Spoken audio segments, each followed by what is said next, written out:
अस्सलाम वालेकुम बच्चों, वेलकम बैक और उम्मीद है आप सब लोग ठीक होंगे। ये आज का हमारा दूसरा लेक्चर है। क्वेश्चन नंबर 1 हम शॉर्ट क्वेश्चंस कर रहे हैं। तो कुछ चीज़ें मैं आपको बता चुका हूँ। ये बिग आर्थर केली की है और हम 25 शॉर्ट क्वेश्चंस पहले कर चुके हैं, तो आज हम 26 टू 34 क्वेश्चंस करेंगे। ये 9 शॉर्ट क्वेश्चंस बनेंगे इस हिस्से के अंदर। तो अभी मैं किसी बच्चे का एक क्वेश्चन से स्टार्ट करना चाहता हूँ। मुझसे किसी बच्चे ने पूछा था, सर अगर हम एक मैट्रिक्स लिख लेते हैं और आप मुझसे पूछते हैं कि इसमें दूसरी वैल्यू कौन सी है, तो अब मैं कंफ्यूज हो जाऊंगा कि मैं ये वाला आंसर दूं कि मैं ये वाला आंसर दूं। तो उम्मीद है कि आप लोगों को ये क्वेश्चन समझ में आ गया होगा। मैं दोबारा फिर दोहरा दूं। मुझसे पूछा था एक स्टूडेंट ने कि अगर हम कोई मैट्रिक्स लिख लेते हैं, मैंने एग्जांपल के तौर पे 2 बाई 2 का लिख दिया है, और आप मुझसे पूछते हैं कि दूसरा एलिमेंट कौन सा है, तो फिर मैं इसको जवाब में कहूँ या इसको कहूँ, तो वो इसके बारे में कंफ्यूज है। तो आज हम बेसिकली जो स्टार्ट लेंगे वो placement of elements in matrix करेंगे। तो हम इसको समझेंगे कि एलिमेंट की प्लेसमेंट्स कैसे की जाती है। सो अभी सबसे पहले मैं एक मैट्रिक्स ड्रा कर लूंगा और उसके अंदर मैं कुछ रोज जो कि रेड कलर से हैं, ठीक है, और कुछ कॉलम जो मैं ब्लू कलर से शो करूंगा, वो मैंने ड्रा कर लिया। अब जब भी मैट्रिक्स के एलिमेंट्स को आप काउंट करना शुरू करते हो, तो आप अपने इस साइड से स्टार्ट करोगे। ये पहला होगा, ठीक है, ये दूसरा एलिमेंट जो इस जगह पे पड़ा होगा, ये तीसरा होगा, चौथे के लिए फिर हम वापस इस तरफ आएंगे, ठीक है, ये चौथा एलिमेंट होगा, ये पांचवा होगा और ये छठा होगा। अब मैथमेटिशियंस ने हमें इन सब चीजों को समझने के लिए बहुत आसान काम हमें बताया हुआ है। अगर फॉर एग्जांपल ये मेरे पास मैट्रिक्स बी होता, ठीक है, तो इस पहले एलिमेंट को मैं कहता B11, यानी छोटा सा 11 नीचे लिख देता। इसका मतलब ये है कि जब भी B11 कोई आपसे पूछता, तो इसका मतलब है वो एलिमेंट जो पहली रो और पहले कॉलम के ऊपर पड़ा हुआ है। यानी अगर इस B11 को मैं एक्सप्लेन करूं, तो ये चीज रो को मेंशन करती है और ये चीज कॉलम को मेंशन करती है। अब इसी तरह अगर मैं डायरेक्ट अब इस एलिमेंट के बारे में पूछता हूँ, ठीक है, तो अब आप लोग सबसे पहले देखोगे कि कौन सी रो पे है और किस कॉलम पे है। तो फिर हम इसको क्या लिखेंगे, हम लिखेंगे ये सेकंड रो पे है और ये सेकंड ही कॉलम के ऊपर है। और अगर मैं इस एलिमेंट की बात करूं, ठीक है, तो फिर इसको हम कैसे बताएंगे, हम इसको बताएंगे ये सेकंड रो के ऊपर है और थर्ड कॉलम के ऊपर है। तो अब मैं अपनी बात को थोड़ा सा खत्म करता हूं। तो मैं अब आपको, जब भी आप किसी भी मैट्रिक्स के अंदर एलिमेंट्स को बता रहे होते हो या उसकी प्लेसमेंट बता रहे होते हो, तो हम रो से स्टार्ट होते हैं। पहली रो, ठीक है, फिर उसके अंदर जो कॉलम्स आते हैं उनको बारी बारी उनको गिनना शुरू कर देते हैं। देखो, ये पहली रो पहला कॉलम, ये पहला एलिमेंट हो गया, पहली रो दूसरा कॉलम, ये दूसरा एलिमेंट हो गया, पहली रो तीसरा कॉलम, ये तीसरा एलिमेंट हो गया। अब फिर वापस रो की तरफ आएंगे, तो दूसरी रो पहला एलिमेंट, ये चौथा एलिमेंट हो जाएगा। इसी तरह ये कौन सा एलिमेंट हो जाएगा, पांचवा, और ये छठा एलिमेंट। इसी तरह अभी मैं एक मैट्रिक्स और लिख लूंगा, 1 2 3 0 5 2 4 7। ओके, तो अब अगर मैं इस एलिमेंट के बारे में आपसे पूछता हूँ, तो अब आप लोग क्या देखोगे, आपके जहन में क्या होगा कि हम यहां से गिनना स्टार्ट करेंगे, 1 2 3 4 5 6 और ये 7। तो 4 इज अ सेवंथ एलिमेंट।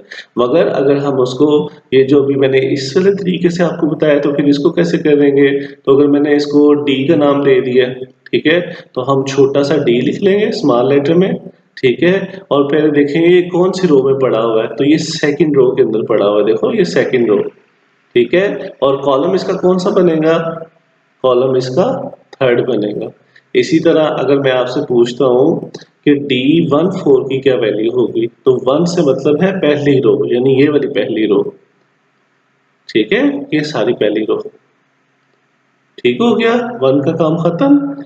4 का मतलब है फोर्थ कॉलम, तो फोर्थ कॉलम फिर कौन सा होगा, पहला, दूसरा, तीसरा और ये चौथा, तो ये चौथा कॉलम है। इसका मतलब है D14 की जो वैल्यू है वो होगी हमारे पास 0। तो इस तरह हम एलिमेंट की प्लेसमेंट को मैट्रिक्स के अंदर डिस्कस करते हैं। उम्मीद है ये चीज़ें आपको समझ आ गई होंगी। फर्दर मैं छोटे छोटे क्वेश्चंस भी आपसे करता रहूँगा, तो फिर आपको इन चीज़ों की और समझ आ जाएगी। ओके जी, आज हमारा पहला क्वेश्चन है, हमारे पास दो सेट मुझे दिए गए हैं, ए और बी। अब अगर आप देखो तो ये दोनों सेट जो से हैं ये 3x3 के हैं, ठीक है, 3 कॉलम्स हैं और 3 ही, सॉरी 3 रोज हैं और 3 कॉलम है, ठीक है।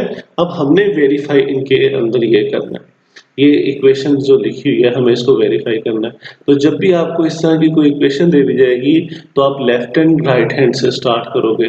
तो सबसे पहले हम लेफ्ट हैंड को सॉल्व करेंगे, तो मैं लेफ्ट हैंड को लिख लेता हूँ, तो मैं यहाँ से इसका सोल्यूशन स्टार्ट कर रहा हूँ, प्लस बी प्लस ए, ठीक है। अब मैं ए और बी की वैल्यू यहाँ पर पुट कर दूंगा, तो ए की वैल्यू जो जनाब 1 2 1 2 3 -1 3 1 0 प्लस आएगा, स्मॉल ब्रैकेट आ जाएगी, तो वो देखो मैं ये लिख रहा हूँ। उसके बाद बी की वैल्यू आ जाएगी 1 2 3 -1 -2 1 1 2 3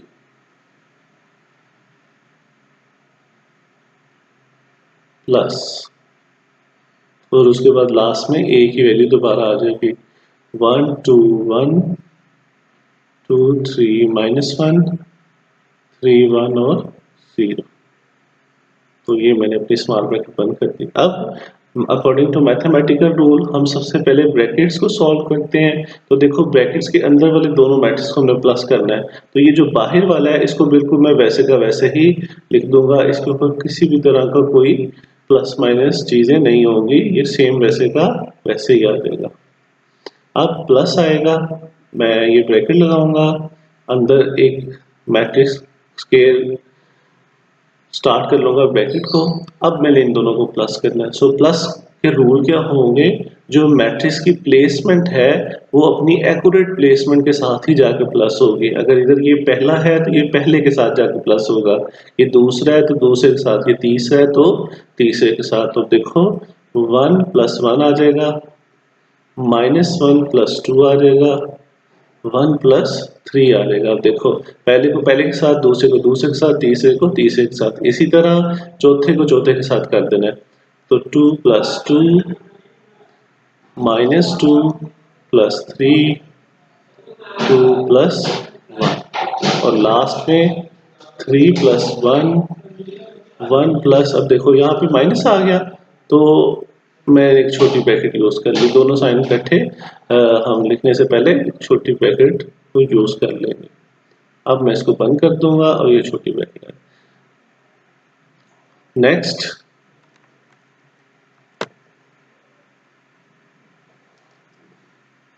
पहले वाला मैट्रिक्स फिर अगेन वैसे का वैसे आ जाएगा विदाउट एनी चेंज, क्योंकि उसके ऊपर हम कोई भी ऑपरेशन अप्लाई नहीं कर रहे। सो यहाँ पे अब चूंकि अंदर एक सिंगल मैट्रिक्स ही रह गया है, तो देखो मैं बाहर वाली छोटी ब्रैकेट को अब नहीं लिखूंगा, तो मैं अपनी स्केयर ब्रैकेट ही स्टार्ट करूंगा। 1 + 1 2 -1 + 2 1 4 4 1 3 4 0 और 3। अब उम्मीद है आपको ये लॉज ऑफ एडिशन जो से वो आते होंगे। मैं इसके बारे में थोड़ा सा साइड पे एक्सप्लेन कर देता हूँ। ये देखो, अब सबसे पहले ये प्लस और माइनस आपस में मल्टीप्लाई हो जाएगा, तो ये -1 आ जाएगा, 1 में से 1 0, मैंने डायरेक्ट इसको लिख दिया। अब लास्ट में मुझे क्या करना है, लास्ट में देखो अब इन दोनों मैट्रिक्स को मुझे प्लस करना है, तो ठीक है हम कर लेते हैं। जो हमने ऊपर इन दोनों को करते हुए किया था वही हम करेंगे। तो पहले वाला नंबर पहले के साथ 1 + 2, दूसरे वाला दूसरे के साथ 2 + 1, तीसरा तीसरे के साथ 3 + 4, उसके बाद चौथा चौथे के साथ 2 + 4, 3 + 1 और 1 + 3 और 1 + 4 -1 + 0 और 0 + 3। नहीं जनाब, ये हमारा, अब तो बस हम इसको प्लस कर लेते हैं तो हमारे पास लेफ्ट हैंड साइड का आंसर आ जाएगा। तो ये मेरे पास आंसर आ जाएगा, तो मैं यहाँ पे लेफ्ट हैंड साइड 3 3 7 6 4 4 5 -1 + 0 -1 ही आ जाएगा और 3 आ जाएगा, ये मेरे पास आ जाएगा। ठीक हो गया। अब हम अपनी राइट हैंड साइड को सॉल्व करते हैं जो कि है 2a + b। तो मेरी जो राइट हैंड साइड है वो है 2a + b। तो सबसे पहले हम लिख लेंगे अपना एक, तो ये जो 2 है बाहर वाला, ये बिल्कुल वैसे का वैसे मैं बाहर लिख दूंगा, ये ए का मैट्रिक्स आ जाएगा जो कि आएगा 1 2 1 2 3 -1 और जनाब आ जाएगा 3 1 और 0 प्लस बी का मैट्रिक्स हम लिख देंगे। मैं ऊपर से उसकी वैल्यू देख लूँ, विच इज 1 -1 1 1 -1 और 1, सेकेंड रो 2 -2 2 2 -2 और 2 और जो थर्ड है 3 1 3। नहीं,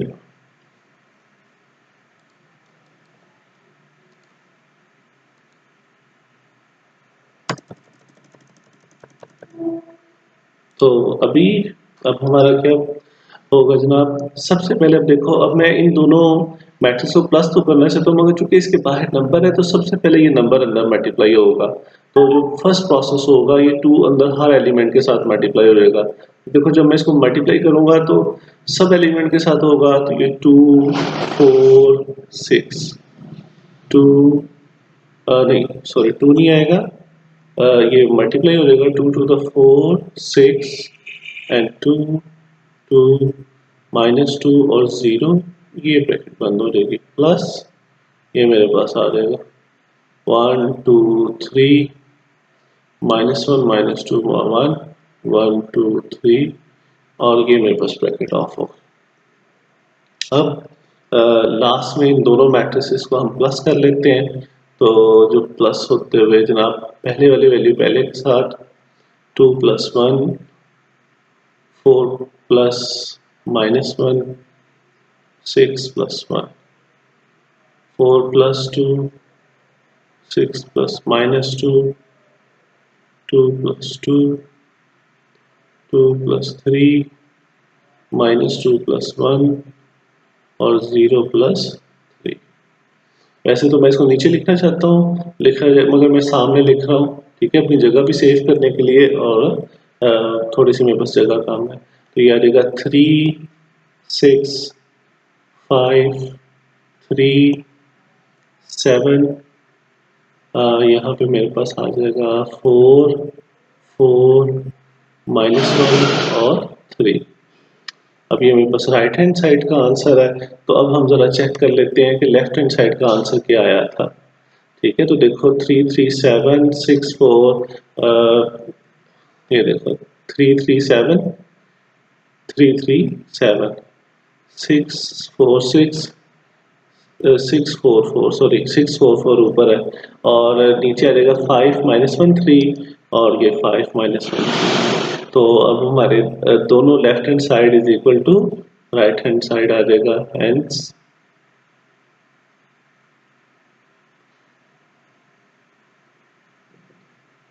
left hand side is equal to right hand side. अब लेफ्ट हैंड साइड क्या थी, a plus A sorry b plus a is equal to 2a plus, ये हमारा सोल्यूशन हो गया। तो अभी नेक्स्ट जो हमारे पास है वो नेक्स्ट क्वेश्चन के अंदर हमने इस इक्वेशन को प्रूव करना है। तो यहाँ पे सबसे पहले हम देखते हैं अपनी लेफ्ट हैंड साइड को, अपना सोल्यूशन स्टार्ट करते हैं।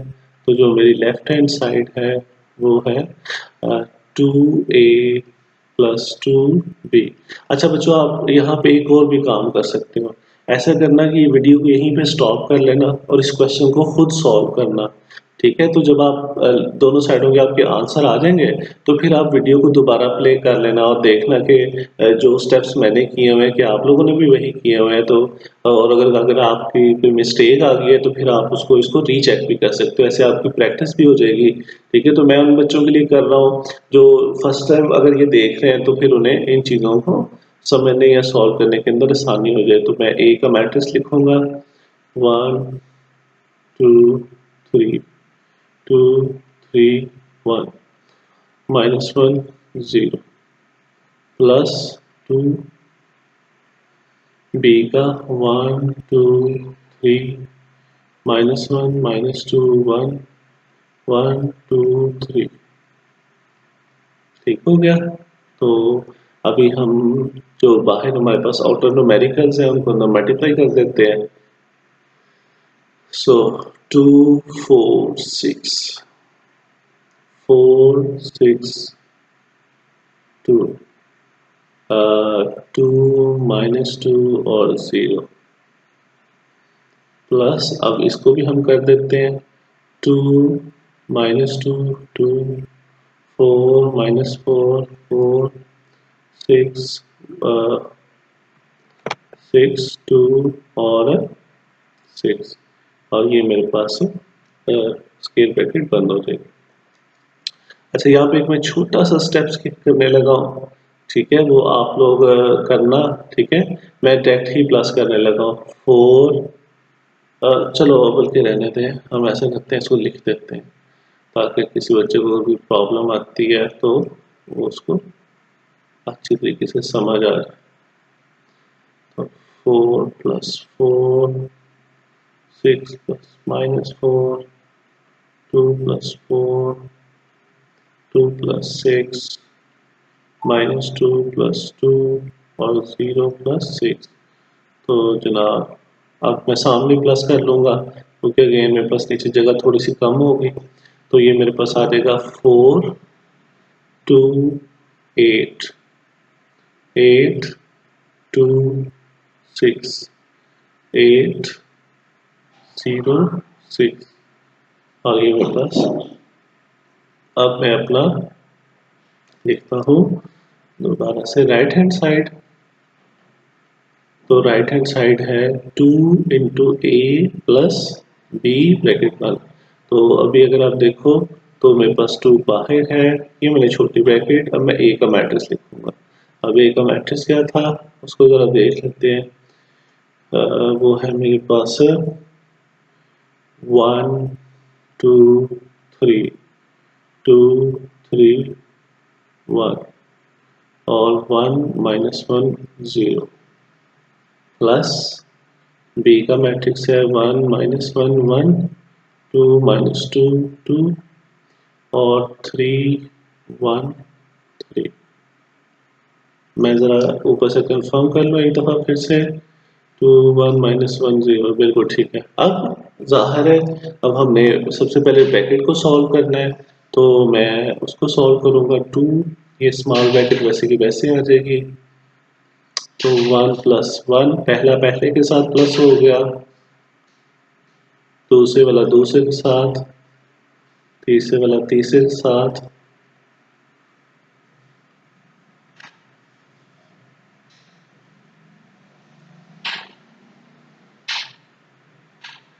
-1 + 1 और 0 + 3। ओके, नेक्स्ट स्टेप में देखो चूंकि हमारे पास एक ही मैट्रिक्स रह जाएगा तो फिर मैं स्मॉल ब्रैकेट अब नहीं लिखूंगा। 2 1 4, नेक्स्ट आ जाएगा 4 1 3, 4 0 3। तो ये जनाब हमारे पास। अब नेक्स्ट मैं 2 को सबके साथ मल्टीप्लाई कर दूंगा, ठीक है। तो अब मेरे पास जनाब आ जाएगा मल्टीप्लाई होने के बाद 4 1 सॉरी 4 1 नहीं 4 2 8 8 2 6 8 0 6, और ये मेरे पास राइट हैंड साइड आ जाएगी। तो अभी भी हम देखें तो हमारे पास दोनों साइडें जो सी हैं वो इक्वल है। आप एक ये देख सकते हो, ठीक है, ये, और फिर उसके बाद अगर हम देखें तो हमारे पास ये है। तो आप अगर कंपैरिजन करो तो हमारे पास ये सारी सारी साइडें आपस में इक्वल है। So and left hand side is equal to right hand side, और लेफ्ट हैंड साइड में था हमारे पास 2a plus 2b 2 into a plus b, ये ब्रैकेट बंद हो गई। तो ये हमारा पॉसिबल सॉल्यूशन है, ठीक है, इसको हमने। नेक्स्ट हमारा क्वेश्चन है क्वेश्चन नंबर 3। इसके अंदर भी देखो उसी तरह हमें मैट्रिसेस दिए गए हैं, ठीक है, और साथ हमारी लेफ्ट हैंड और राइट हैंड साइड भी दी गई है। तो अब इसके सॉल्यूशन को हम स्टार्ट करते हैं। तो मेरे पास आ जाएगा left hand side c plus a minus c is equal to, मैं थोड़ा सा नीचे लिखूंगा तो सबसे पहले मैं c का मैट्रिक्स लिखूंगा,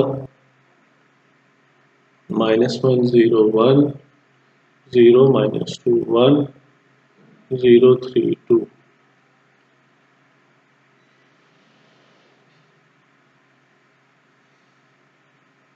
अब ए का 1 2 3 2 3 1 1 -1 0 माइनस आ जाएगा, और नेक्स्ट मैं लिखूंगा सी का मैट्रिक्स -1 0 0 0 -2 3 और 1 1 2।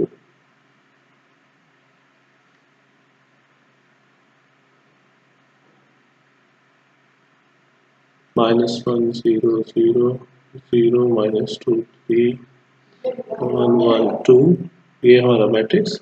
अब दूसरी तरफ देखो, हम ब्रैकेट के अंदर वाले मैट्रिसेस को पहले हल करेंगे। तो फर्स्ट वाला 1 माइनस ये वाला बिल्कुल उसी तरह जैसे प्लस आता था, तो ये -1 आ गया। 2 -0 3 -0, नेक्स्ट 2 -0 3 -2, और यहाँ पे मेरे पास आ जाएगा 1 -3, लास्ट में पास आ जाएगा 1 -1 -1 और 0 -2 इक्वल। यहाँ पे नहीं हमें लगाना, थोड़ा सा नीचे लगाएंगे।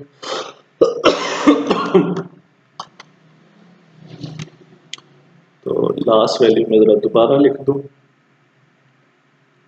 तो ये मेरे पास आ गया मैट्रिक्स -1 0 0 0 -2 3 1 1 2। अब मैं छोटी ब्रैकेट यूज नहीं कर रहा क्योंकि मेरा एक ही मैट्रिक्स रह जाएगा। तो ये मेरे पास आ जाएगा 2 1 -1 माइनस माइनस मल्टीप्लाई होकर प्लस हो जाएगा, और 1 और 1 प्लस 2 आ जाएगा। 0 माइनस होने से कोई फर्क नहीं पड़ता, तो 2 और 3 वैसे आ जाएगा 2 भी, और यहाँ पे बस 5 आ जाएगा, ठीक है। मैं ऊपर एक्सप्लेन कर चुका हूँ, ये आप लोग खुद करना। -2 0 -2 और -2। अच्छा, अगर किसी बच्चे को इनकी कैलकुलेशन ये नहीं पता चलता तो वो कैलकुलेटर के ऊपर डायरेक्ट भी लिख सकता है, ठीक है, मगर आप कोशिश करो कि इसको खुद हल करो, इससे आपकी प्रैक्टिस भी होगी। अब मैं इनको प्लस कर रहा हूँ, -1 +2 0 +2 और 0 प्लस 3, 0 प्लस 2, -2 प्लस 5 और नेक्स्ट आ जाएगा मेरे पास 3 -2, 1 प्लस 0, 1 प्लस -2 और लास्ट में मेरे पास आ जाएगा 2 -2।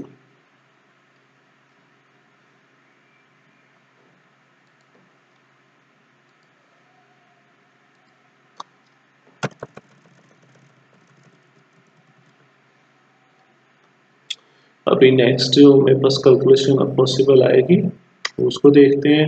तो वो मेरे पास आ जाएगी, ये 1 आ जाएगा, 2 3 आ जाएगा, 2 3 और 1 आ जाएगा, 1 प्लस 0 1 और ये इसको अगर हम हल करेंगे तो -1, यहाँ पर मेरे पास 0 आ जाएगा। तो ये मेरे पास आ गई left hand side. Right hand side में फिर अब हमारे पास क्या जनाब लिखा हुआ है, सिर्फ ए लिखा हुआ है। अगर आप ऊपर जाकर देखो तो हमारे पास सिर्फ ए लिखा हुआ है, तो अब ए का मैट्रिक्स सिर्फ हम लिख देंगे, ठीक है, कोई कैलकुलेशन तो नहीं करेंगे और लिख के देखेंगे क्या वो सेम आता है। 1 2 3 2 3 1 1 -1 0। तो अब देखो लेफ्ट हैंड साइड और राइट हैंड साइड का आंसर सेम आ गया। So this show that left hand side is equal to है राइट हैंड साइड के। तो लेफ्ट हैंड साइड फिर हमारी कौन सी होगी, वो हमारे पास थी c plus a minus C is equal to A. तो ये तो हमने छोटा सा चीजें प्रूव की हैं। नेक्स्ट क्वेश्चन नंबर 4 है हमारे पास। अब इसमें देखो हमारे पास left hand side right hand side तो नहीं है, सिर्फ उसने एक ही साइड निकालने को कहा हुआ है। तो उसने हमारा काम आसान कर दिया, तो हम सॉल्यूशन लिखते हैं।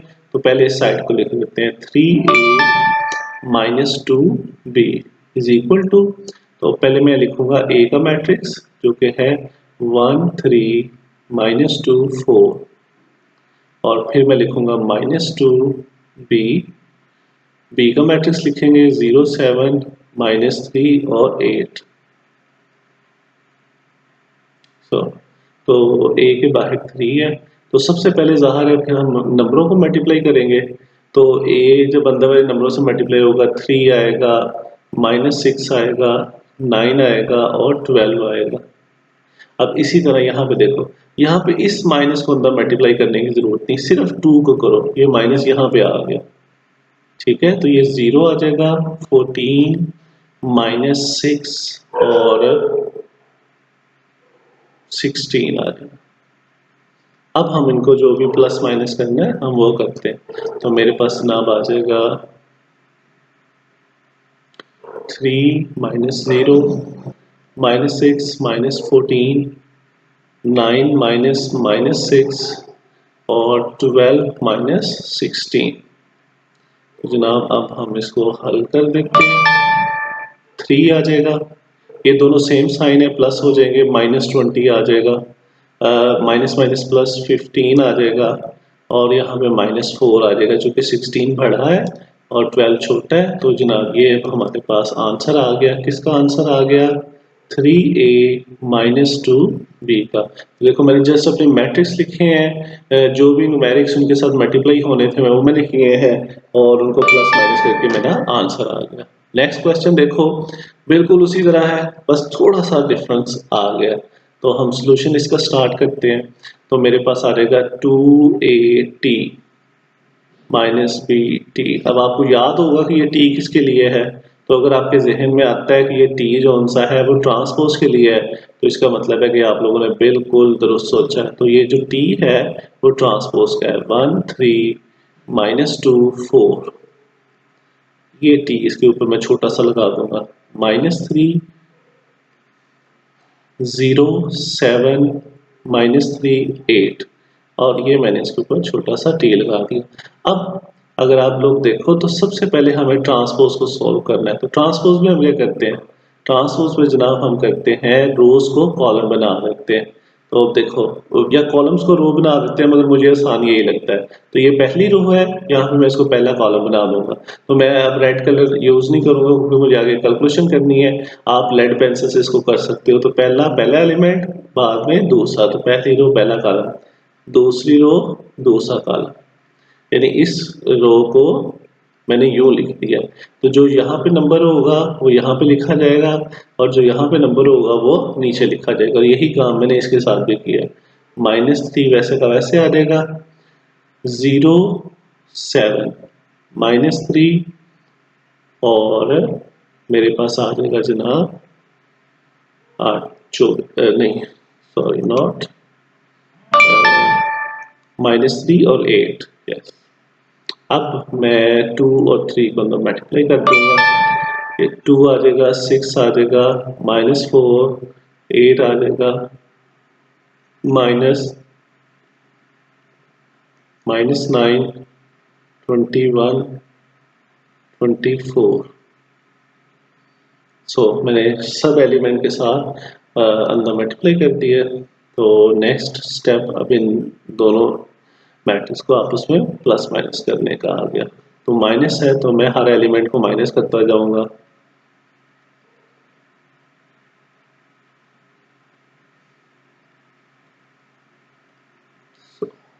अभी लास्ट हम अपना आंसर लिखते हैं। तो ये आ जाएगा 2, 15, -25, और 8 माइनस होगा तो -16 आ जाएगा। तो ये मेरे पास मेरा आंसर आ जाएगा। ठीक है, जो कि मैंने किसको सॉल्व किया था? मैंने सॉल्व किया था 2AT -3BT। क्वेश्चन नंबर 6 आज का। अब क्वेश्चन नंबर 6, उसने हमें ये पूरी की पूरी यहाँ पे स्टेटमेंट दी हुई है। ठीक है, मैं इसको येलो कलर से जरा हाईलाइट कर रहा हूँ, यहाँ से लेके यहाँ तक। ये एक असल में मैट्रिक्स और इक्वेशन मिली जुली है। ठीक है, और हमें काम क्या करना है? Then find the value of a b. हमें ए बी की वैल्यू फाइंड करनी है। ठीक है, तो अब ए कहाँ पे है? ये जनाब ए है, और बी किधर है? बी मुझे नजर आ गया, ये मुझे नजर आ गया। तो अब हम इसको सबसे पहले लिखते हैं और देखते हैं कि क्या कुछ हम इसको कर सकते हैं। 2 2 4 -3a। अच्छा, मेरा ए 9 जैसा लगेगा तो वो जरा आप लोग ध्यान से कहीं 9 और ए को मिक्स नहीं करना। मैं कोशिश करूंगा थोड़ा सा डिफरेंट लिखूं, मगर फिर भी आप लोग उसमें ओके। थोड़ी देर के लिए अगर मैं कहूँ कि आप लोग समझो कि ये वाला हिस्सा लिखा ही नहीं हुआ, ये जिसको मैंने अभी हाईलाइट किया है, तो अब फिर हमारे पास ये दो हिस्से होंगे। ये दो मैट्रिक्स है जिनके बाहर कुछ ना कुछ नंबर है, तो इसका मतलब है कि नंबरों को अंदर मल्टीप्लाई करना पड़ेगा। ठीक है, तो हम नंबरों को मल्टीप्लाई करेंगे। देखो, मैं स्टार्ट के अंदर इक्वल नहीं लगा रहा क्योंकि वो दरमियान में लगा होगा। तो रहेगा 4, 8, -6 और 2a प्लस, अब इधर भी 3 को मैं मल्टीप्लाई कर दूंगा। 3b 24 -12 इज इक्वल टू, यहाँ हमारे सारे के सारे नंबर हमारे पास है वैसे के वैसे ही आ जाएंगे। इनके ऊपर कोई भी चेंज नहीं आएगा क्योंकि इक्वल के दूसरी साइड पे किसी भी तरह की कैलकुलेशन नहीं थी। अब मैं इन दोनों मैट्रिक्स को आपस में प्लस कर दूंगा। सो प्लस करते हैं इन दोनों को। तो मेरे पास ना प्लस करने के बाद आ जाएगा 4 + 3, 8 + 3b -6 + 24 और 2a plus -12 is equal to 7, 10, 18 और 1।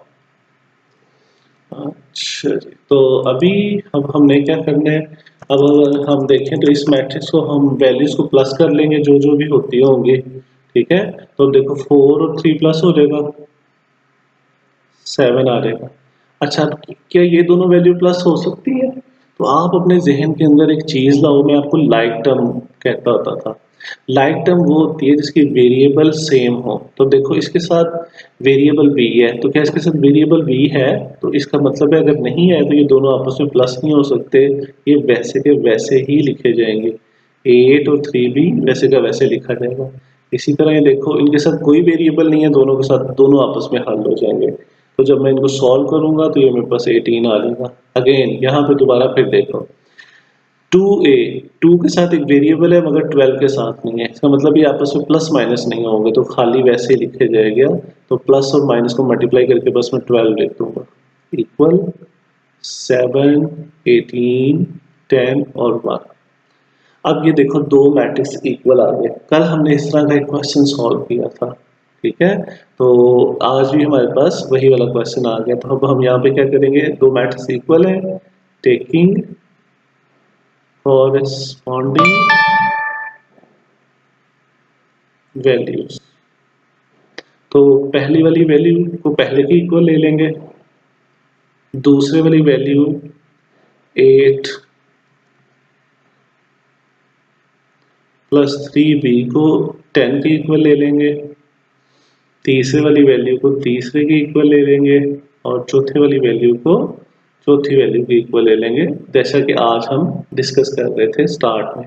अब देखो 7 तो 7 की इक्वल आ गया, या इसको हल करने की जरूरत नहीं, 18 18 के, हाँ इन दोनों को हल करने की हमारे पास जरूरत है, इक्वेशन 1 को और इक्वेशन 2 को। तो सबसे पहले आप लोग नीचे करना, मगर मैं यहाँ पे साइड पे कर रहा हूँ, ठीक है। तो सबसे पहले मैं सॉल्व में इक्वेशन 1, तो मेरे पास आ जाएगा 8 plus 3b is equal to 10। अब 8 उधर चला जाएगा, 10 minus 8, 3b is equal to 2 और b इज इक्वल टू 2/3। अब इसी तरह नाउ इक्वेशन 2, तो वो मेरे पास आ जाएगा 2a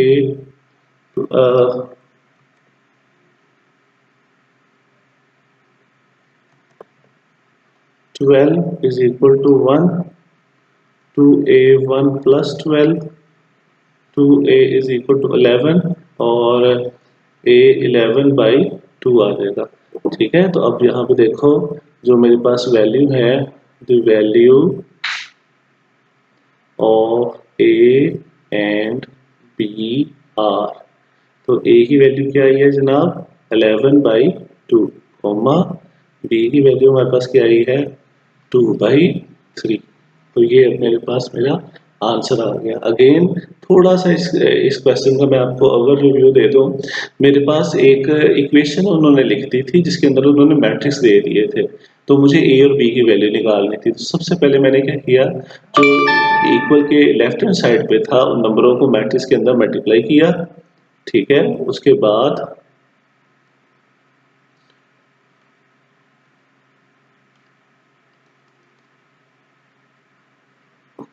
उसके बाद मैंने उन दोनों मैट्रिक्स को आपस में प्लस कर लिया, ठीक है। और जनाब नेक्स्ट प्लस करने के बाद फिर मैंने देखा जो लाइक टर्म थी अगर वो प्लस हो सकती थी की, अदरवाइज मैंने उनको वैसे लिख दिया। फिर उसके बाद फिर मैंने देखा कि जो सा है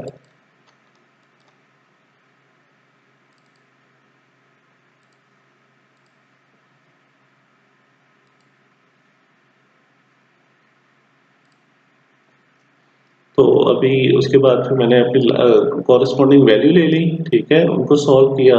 सो उसके बाद जो उनसे मेरी ए और बी की वैल्यू आ गई, ठीक है, और वो मैंने अपने आंसर में लिख दी। नेक्स्ट क्वेश्चन, क्वेश्चन नंबर 7 है। तो क्वेश्चन नंबर 7 में हमारे पास जो चीज़ें मुझे दी गई हैं, एक इक्वेशन है जो मुझे प्रूव करनी है। अगर आप देखो तो यहाँ पे ट्रांसपोज है और कुछ चीज़ें माइनस वाली हैं, तो ज़ाहिर है फिर हम इसके सोल्यूशन को स्टार्ट करते हैं। तो मैं अपनी लेफ्ट हैंड साइड ले लूँगा, ए माइनस बी होल ट्रांसपोज आ जाएगा। तो अब मेरे पास आ जाएगा यूँ, ए का मैट्रिक्स लिखूंगा मैं 1 0 2 1, माइनस बी का लिखूंगा 1 1 2 0, और मैं ब्रैकेट बंद कर दूंगा, ऊपर ट्रांसपोज लगा दूंगा। तो ये मेरे पास आ जाएगा, इन दोनों को मैट्रिक्स कर दूंगा मैं प्लस, तो अभी मैं क्या करूँगा, ब्रैकेट नहीं छोटी लिखूंगा, डायरेक्ट मैं कर रहा हूँ, ठीक है। 0 1 -2 और 1 -0 1, और ये मैंने इसके ऊपर ट्रांसपोज लगा दिया। अब मैंने रोज को कॉलम के अंदर चेंज कर देना है, तो ये पहली रो है 0 और 1, ये दूसरी रो है, ठीक है, -2 1। अब मैं इसके ऊपर टी नहीं लगाऊंगा, तो ये मेरे पास आ गया आंसर ए बी ट्रांसपोज का। इसी तरह अब मैं दूसरी साइड पे देखता हूँ, तो जनाब दूसरी साइड पे जो मेरे पास है a transpose minus B transpose है, और ये मेरे पास आ जाएगा राइट हैंड साइड। तो अभी हम इसको देख लेते हैं। पहले मेरे पास ए का सेट आ जाएगा, जो क्या है, मैं ऊपर से ज़रा देख लूँ,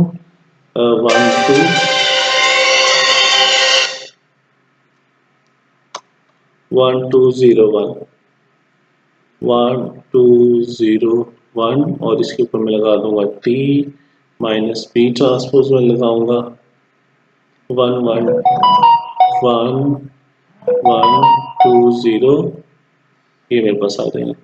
नेक्स्ट आप यहाँ पे देखो, यहाँ पे मैं कुछ थोड़ी सी चीज़ें आपके साथ शेयर करना चाहता हूँ, ठीक है। वो ये है कि यहाँ पे देखो होल ट्रांसपोज, सबसे पहले हमने ब्रैकेट के अंदर वाला हिस्सा यहाँ पे सॉल्व किया है, मगर यहाँ पे हर मैट्रिक्स के ऊपर अलग अलग ट्रांसपोज पहले आ गया, तो इसका मतलब है इस दफ़ा हमें पहले ट्रांसपोज को हल करना पड़ेगा। तो ट्रांसपोज को हल करने का मतलब क्या होता है कि आप रोज को इंटरचेंज कर दो कॉलम में, और कॉलम्स को इंटरचेंज कर दो रो में। तो ये 1 2 0 1 आ गया, माइनस ये 1 1 और 2 0 आ गया। अब हम इनको हल कर देंगे। जब हमने ट्रांसपोज ले लिया है, 1 -1 0 -2 2 -1 और 1 -0। अब मैं इसका आंसर लिखता हूँ, तो जो अब मेरे पास आ जाएगा 0 -2 1 और 1, और ये आंसर है मेरे पास A transpose minus B transpose का। तो अभी आप देखो, अगर हमारे पास left hand side right hand side दोनों इक्वल आ रही है, so hence left hand side is equal to right hand side. तो मेरे पास आ जाएगा A minus B transpose is equal to आ जाएगा A transpose minus B transpose. So यही हमारा इसका सलूशन आ जाएगा।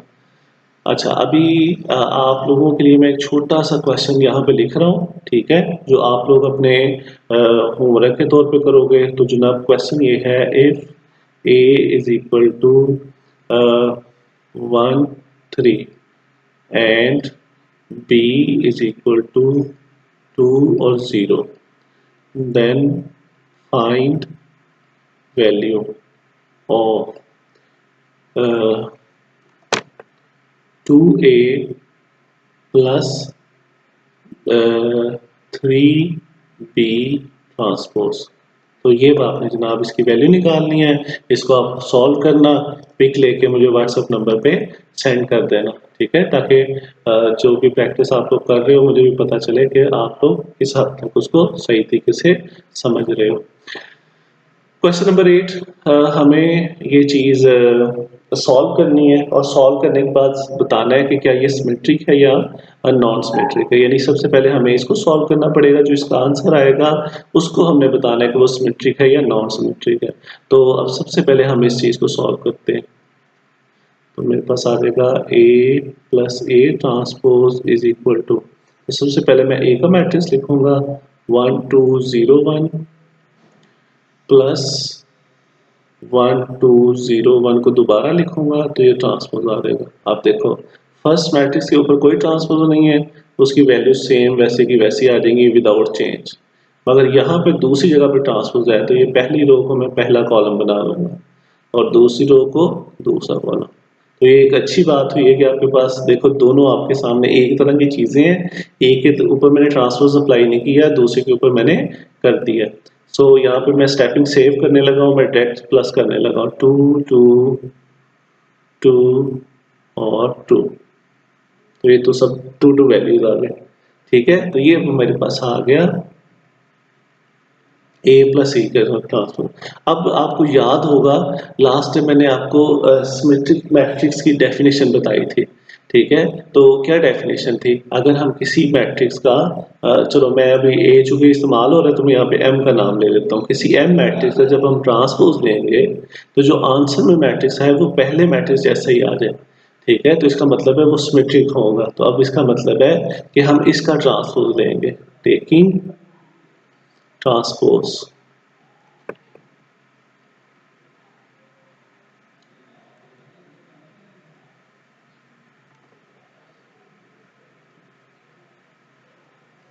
तो टू टू टू टू और ये जनाब इसके ऊपर ट्रांसपोज आ गया। ठीक है, तो अब जब मैं रोज को कॉलम में चेंज करूंगा, ठीक है, तो टू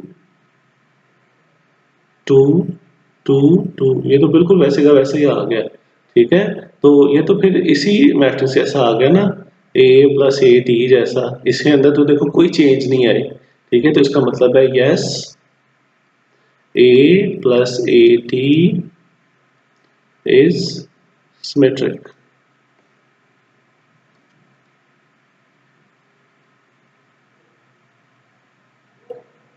सो मेरा ये आंसर आ गया। अब इसी तरह क्वेश्चन नंबर 9 है।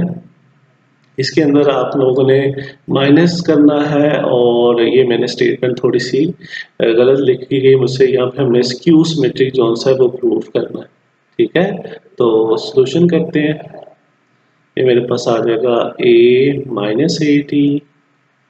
तो सबसे पहले ए का मैट्रिक्स 1 1 2 0 माइनस, फिर दोबारा से ए का मैट्रिक्स, मगर उसके ऊपर हम ट्रांसपोज लगा देंगे।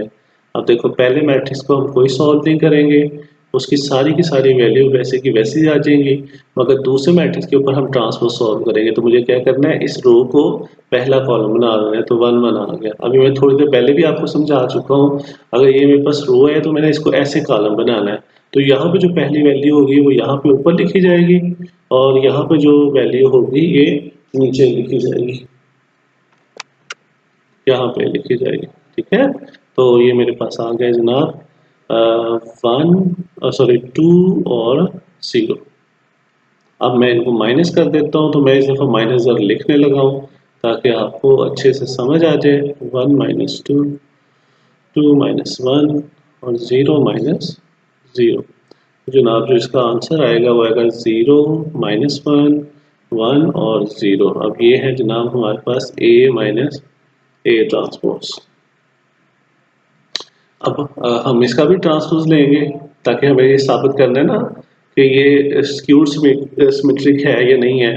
तो टेकिंग ट्रांसपोज, ठीक है, तो ये मेरे पास आ जाएगा जनाब 0 1 माइनस 1 0, और ये इसके ऊपर टी आ गया। तो सबसे पहले ट्रांसपोज लेंगे, ये रो को मैं कॉलम बनाऊंगा तो 0 पहले आएगा तो माइनस 1 बाद में, फिर 1 पहले आएगा 0 बाद में। अब अगर आप देखो तो क्या ये मैट्रिक्स इस मैट्रिक्स जैसा है? नहीं, ऐसा तो नहीं है। यहाँ पे पहले वाली वैल्यू 0 है, यहाँ पे भी 0 है, यहाँ पे -1 है, मगर यहाँ पे 1 है। ओ, ये तो प्रॉब्लम आ गई। अब हम ऐसा करते हैं कि इस मैट्रिक्स में से माइनस को कॉमन ले लेते हैं। तो देखो माइनस मैंने बाहर लिख लिया, तो 0 आ गया। इसका साइन चेंज कर देंगे, जब माइनस कॉमन लेंगे तो पहले प्लस का तो माइनस का हो जाएगा। तो ये माइनस का है तो प्लस में चला जाएगा, तो प्लस में लिखूंगा नहीं, ये आ जाएगा। अब ये देखो, ये माइनस बाहर का वैसे आ जाएगा, और ये वाला मैट्रिक्स अब उस जैसा बना है। ये तो नहीं था, मगर ये अगर हम देखें तो ये उस जैसा है। तो फिर मैं लिख दूंगा ए माइनस ए टी। अब याद है कल जब हमने स्क्यू सिमेट्रिक की डेफिनेशन डिस्कस की थी, तो मैंने आपको क्या बताया था, जब भी हम मैट्रिक्स M का ट्रांसपोज लेंगे तो वो इक्वल तो आएगा, मगर माइनस कॉमन लेने के बाद। तो ये देखो यहाँ पे वही मैंने माइनस कॉमन लेने के बाद वो उसके इक्वल आया। तो अब हम लिखेंगे yes, A minus A T is skew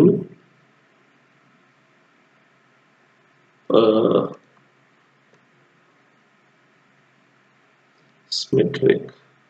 ले लेना, ये आज का लेक्चर हमारा यहाँ पर ख़त्म हुआ। ठीक है। फर्दर जो है इंशाअल्लाह ताला जो नेक्स्ट लेक्चर होगा उसमें मैं आपके साथ मल्टीप्लिकेशन डिस्कस करूँगा और मल्टीप्लिकेशन के कुछ क्वेश्चंस भी आपके लिए हल करूँगा, ठीक है। तो उम्मीद है कि वो आप लोग इसको अच्छे तरीके से करना, ठीक है। नेक्स्ट लेक्चर एक दिन के वक्फे के बाद आएगा ताकि आपको प्रैक्टिस का टाइम भी मिल जाए। तो प्लीज़ जो भी आप प्रैक्टिस करते हो मुझे व्हाट्सएप ग्रुप में उसको सेंड किया करो, ठीक है। खुदा हाफिज़ और खुश रहो और